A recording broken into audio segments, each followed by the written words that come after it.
മാന്യ പ്രേക്ഷകർക്ക് എൻ്റെ പ്രണാമം.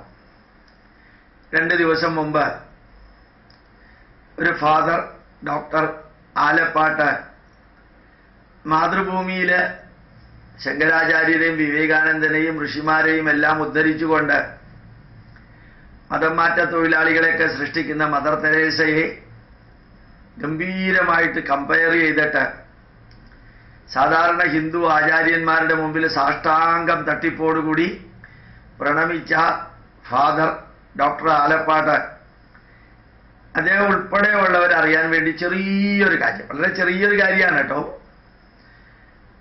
ഞാൻ കുറച്ചു കാലം മുമ്പ് വരെ നിരന്തരം മിഡിൽ ഈസ്റ്റ് രാജ്യങ്ങളിലേക്ക് പോകുമായിരുന്നു. ഒമാനിലേക്കും കുവൈറ്റിലേക്കും UAE-യിലേക്കും ബഹ്റിനിലേക്കൊക്കെ പോകുമായിരുന്നു. ഇപ്പൊ പിന്നെ യൂട്യൂബിലൂടെ അവർക്ക് ധാരാളം കാര്യങ്ങൾ എത്തുന്നുണ്ട്. നമ്മുടെ CD-യിലൂടെ എത്തുന്നുണ്ട്, ധർമ്മ ന്യൂസിലൂടെ എത്തുന്നുണ്ട്, ധർമ്മ റേഡിയോയിലൂടെ എത്തുന്നുണ്ട്. ഇനിയിപ്പോൾ അവിടെ പോയിട്ട് വലിയ പ്രഭാഷണം നടത്തണമെന്ന് വലിയ നിർബന്ധമൊന്നും ഇല്ലാത്ത ലെവലിലേക്ക് ആയിട്ടുണ്ടെന്ന് അറിയാറുണ്ട്. പിന്നെ എനിക്കും അങ്ങനെ വിദേശ രാജ്യത്തിലേക്ക് പോകാൻ വലിയ താല്പര്യമില്ല. കുറെ അധികം പ്രാവശ്യം 50 പ്രാവശ്യം മിഡിൽ ഈസ്റ്റ് രാജ്യങ്ങളിലേക്ക് പോയതുകൊണ്ട് ഇങ്ങനെ ഒരു കാര്യം പറയാൻ വേണ്ടിയിട്ടല്ല ഞാൻ തുടങ്ങിയത്. ഞാൻ അവിടെ പോകുമ്പോൾ മിക്കവാറും ധാരാളം സ്കൂളുകളിൽ എൻ്റെ ക്ലാസ് ഉണ്ടാവാറുണ്ട്. അത് ഇന്ത്യൻ കൗൺസിൽ ജനറൽ നേരിട്ട് പാട്രനായിട്ടാണ് എൻ്റെ പ്രോഗ്രാമുകളൊക്കെ ഡയറക്റ്റ് ചെയ്യാറുള്ളത്. അദ്ദേഹമാണ് ഗൈഡൻസ് കൊടുക്കാറുള്ളത്. അദ്ദേഹത്തിൻ്റെ ലെറ്റർ ഈ സ്കൂളുകളിലേക്കൊക്കെ പോകും. ഏതാണോ കൺവീനിയൻ്റ് ടൈം അതനുസരിച്ചിട്ട് ഗോപാലകൃഷ്ണൻ്റെ ക്ലാസ് വെക്കണമെന്ന്. ഞാൻ അവിടെ പോകുമ്പോൾ മിക്കവാറും ടീച്ചേഴ്സ് എല്ലാം കേരളീയരാണ്. അപ്പം കേരളീയർ ടീച്ചേഴ്സായിട്ട്, കേരളീയർ പ്രിൻസിപ്പാളായിട്ട്, കേരളീയർ മാനേജറായിട്ടുള്ള സ്കൂളുകളിൽ പാരൻസ് ടീച്ചേഴ്സ് അസോസിയേഷനിലെ എല്ലാ വിഭാഗക്കാരും ഉണ്ടാവും. ഈ പാരൻസ് ടീച്ചേഴ്സ് അസോസിയേഷൻകാർ എന്നോട് പറയാറുണ്ട്, സാറേ വിചിത്രമായിട്ടുള്ളൊരു കാര്യം ഇവിടുത്തെ സ്കൂളുകളിലുണ്ട്. ഇത് കുവൈറ്റിലും ബഹ്റിനിലും ഒമാനിലും UAE-യിലെ 6 രാഷ്ട്രങ്ങളിലും പറയുന്നത് കേട്ടിട്ടുള്ളതാണ്. ഇവിടെ ഏതെങ്കിലും ഒരു ഹിന്ദു ടീച്ചർ ലീവ് എടുക്കുകയോ റിസൈൻ ചെയ്യുകയോ ചെയ്താൽ, ഒരു ഹിന്ദു ടീച്ചർ റിസൈൻ ചെയ്യുകയോ ലീവ് എടുക്കുകയോ ചെയ്താൽ ആ പോസ്റ്റിലേക്ക് നേരിട്ട് ക്രിസ്ത്യാനിയെ കിട്ടുന്നത് വരെ അവിടുത്തെ പ്രിൻസിപ്പാളും അവിടുത്തെ മാനേജറും ആ വാക്കൻസി ഡിക്ലെയർ ചെയ്യേയില്ല. പലപ്പോഴും അവർ ചെയ്യാറുള്ളത് കേരളത്തിൽ നിന്ന്, പള്ളികളിൽ നിന്ന് ക്രിസ്ത്യൻ ടീച്ചേഴ്സിനെ റിക്രൂട്ട് ചെയ്ത്, അത് ഗവൺമെന്റ് റൂള് പ്രകാരം പ്രവർത്തിക്കുന്ന സ്കൂളാണെങ്കിൽ പോലും ഏതൊക്കെ ഹിന്ദു ടീച്ചറിന്റെ വാക്കൻസി അവർ റിസൈൻ ചെയ്യുന്നത് കൊണ്ടോ ലീവ് എടുക്കുന്നത് കൊണ്ടോ ഉണ്ടാവുന്നോ അവിടെ മുഴുവനും ക്രിസ്ത്യാനികളെ ഫില്ല് ചെയ്യിക്കാം.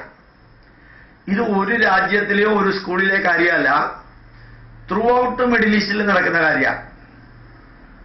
പിന്നെ വളരെ വിചിത്രമായ വേറൊന്ന്, ഏതെങ്കിലും ഹിന്ദു സ്ഥാപനങ്ങൾ നഷ്ടത്തിലാണ് ഓടുന്നത് എന്നറിഞ്ഞാൽ അതറിഞ്ഞ ഉടനെ തന്നെ ഒന്നുകിൽ ആ സ്ഥാപനം ഒരു ക്രിസ്ത്യാനി, കേരളത്തിലെ ക്രിസ്ത്യാനി വാങ്ങിക്കാനായിട്ട് മുമ്പോട്ട് വരും.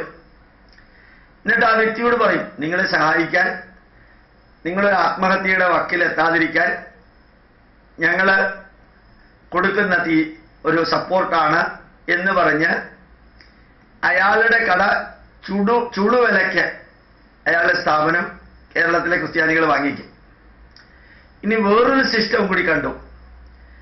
ഏതെങ്കിലും ഹിന്ദുവിന്റെ സ്ഥാപനം തളരുകയോ തകരാൻ പോവുകയോ ചെയ്താൽ പള്ളിയിൽ നിന്ന് വന്ന് ഫിനാൻഷ്യൽ സപ്പോർട്ട് കൊടുക്കാം. ക്രിസ്ത്യൻ പള്ളിക്കാരെ വന്ന് സപ്പോർട്ട് കൊടുത്ത് അവരെ കരകയറ്റിയതിനു ശേഷം പിന്നെ അവരെ പതുക്കെ പള്ളിയിലേക്ക് കൊണ്ടുപോവുക, അവരുടെ കാര്യങ്ങളിൽ പങ്കെടുപ്പിക്കുക. അങ്ങനെ ലോൺ കൊടുത്ത് ഹിന്ദുക്കളെ രക്ഷിച്ച് മതപരിവർത്തനം നടത്താം. അതിനേക്കാൾ വിചിത്രമായിട്ടുള്ള വേറൊരു കാര്യമുള്ളത്, ഏതെങ്കിലും കടകളെ, ചെറിയ ചെറിയ കടകളൊക്കെ നഷ്ടത്തിലാണ് ഓടുന്നതെങ്കിൽ കുറെ ക്രിസ്ത്യാനികൾ ചെന്ന് അദ്ദേഹത്തിൻ്റെ അടുത്ത് പറയും, നിങ്ങൾ ഞങ്ങളുടെ കൂടെ വരണം, ഞങ്ങളുടെ ആൾക്കാരെല്ലാം സാധനങ്ങൾ ആവശ്യമുള്ളത് നിങ്ങളുടെ കടയിൽ നിന്ന് വാങ്ങിക്കും. അങ്ങനെ നിങ്ങൾക്കത് വലിയ സപ്പോർട്ടാവും. നിങ്ങളും നിങ്ങളുടെ ഫാമിലിയും എല്ലാം രക്ഷപ്പെടും. ആ രീതിയിലൂടെയും ഇങ്ങനെ ഏതൊക്കെ സാധിക്കോ ഒക്കെ രീതിയിലൂടെ. ഇതിനേക്കാളും വിചിത്രമായിട്ടുള്ള വേറൊരു കാര്യമുള്ളത്, ഏതെങ്കിലും വീടുകളിലെ ഹിന്ദു പൂജ നടക്കുകയാണെങ്കിൽ, അല്ലെങ്കിൽ ഹിന്ദു സന്യാസി വന്ന് ചെറിയ ക്ലാസ് എടുക്കുകയാണെങ്കിൽ, അത് പെന്തക്കോസ്ത് വിഭാഗക്കാര് പോലീസിൽ അറിയിക്കും. പോലീസുകാർ വന്ന് ഒന്ന് വെരിഫൈ ചെയ്യും. ചിലപ്പോ വളരെ സിവിയർ ആക്ഷൻ ഉണ്ടാവാം. അപ്പൊ ഹിന്ദുക്കളുടെ ഒരു പരിപാടിയും നടത്താതിരിക്കാൻ പാകത്തിന് പ്ലാൻഡ് ആയിട്ട് അവർ ചെയ്യാനുള്ളതെല്ലാം ചെയ്യും. ഹിന്ദു കടകള്, ഹിന്ദു സ്ഥാപനങ്ങള്, ഹിന്ദു ടീച്ചേഴ്സ്, ഇവിടെ എല്ലാം കറക്റ്റായിട്ട് കൈകാര്യം ചെയ്ത് ഒരു മാസീവായിട്ടുള്ള മൂവ്മെന്റ്. പറയാൻ പാടില്ലാത്തൊരു ഉദാഹരണമുണ്ട്. ഈ കാടുകളില് ശരിക്കും അനിമൽ പ്ലാനറ്റ് ചാനൽ അല്ലെങ്കിൽ ഡിസ്കവറി ചാനലൊക്കെ കണ്ടു കഴിഞ്ഞാൽ ഇപ്പൊ യൂട്യൂബിലും ഉണ്ട്.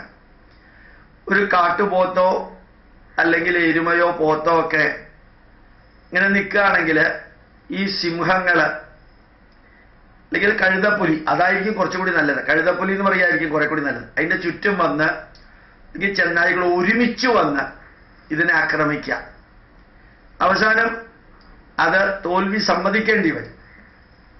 ഈ ഒരു കാഴ്ച മിഡിൽ ഈസ്റ്റിൽ വളരെ കാര്യമായിട്ട് നമുക്ക് കാണാൻ സാധിക്കും. കേരളത്തിലെ ക്രിസ്ത്യാനികള് ഒരുമിച്ച് ഹിന്ദുക്കളെ മതം മാറ്റാൻ വേണ്ടി ചെയ്യുന്ന രീതി അത്ഭുതകരമാണ്. ഇതൊക്കെ വസ്തുതയാണ്. ഒരു മതത്തിനെയോ ഒരു വ്യക്തിയെയോ എതിർക്കാനോ വേണ്ടിയിട്ടല്ല. ഇങ്ങനെയൊക്കെ നടക്കുന്നുണ്ടോ എന്നറിയാത്ത കോടിക്കണക്കിന് ഹിന്ദുക്കൾക്ക് ഒരു വിശ്വസനീയമായ വസ്തുത അറിയിക്കേണ്ട ഉത്തരവാദിത്വം തെറ്റിനെതിരെ പ്രതികരിക്കാതിരിക്കുന്നതും തെറ്റിനെ സപ്പോർട്ട് ചെയ്യുന്നത് പോലെ തന്നെയാണ്, തെറ്റ് ചെയ്യുന്നത് പോലെ തന്നെയാണ്. എല്ലാ ക്രിസ്ത്യാനികളും ഇങ്ങനെയാണോ എന്ന് ചോദിച്ചാൽ അതിനൊന്നും ഉത്തരം പറയേണ്ട ബാധ്യത എനിക്കില്ല. ഒരു ഗ്രൂപ്പ് ചെയ്യുന്നുണ്ടെങ്കിൽ ആ ഗ്രൂപ്പ് ചെയ്യുന്നു എന്നാണ് പറയുക. ഹിന്ദുക്കൾ ഗ്രൂപ്പായിട്ടോ ഒറ്റയ്ക്കായിട്ടോ ഒരാളെയും മതം മാറ്റാറില്ല. ഉറപ്പിച്ചു പറയാം. ചിലപ്പോൾ ചില ഹിന്ദുക്കള് ചില ക്രിസ്ത്യാനികളോട് അമൃതാനന്ദമയ്യെ കാണാൻ വള്ളിക്കാവിലേക്ക് വരാൻ പറയാറുണ്ട്. ഇപ്പൊ ചിലപ്പോ ഈ സായിബാബയെ കാണാനോ ആർട്ട് ഓഫ് ലിവിങ്ങിനോ വരാൻ പറയാറുണ്ട്. ഈ 3 സ്ഥലത്ത് പോയാലും മതം മാറ്റുന്ന പരിപാടി ഇല്ല.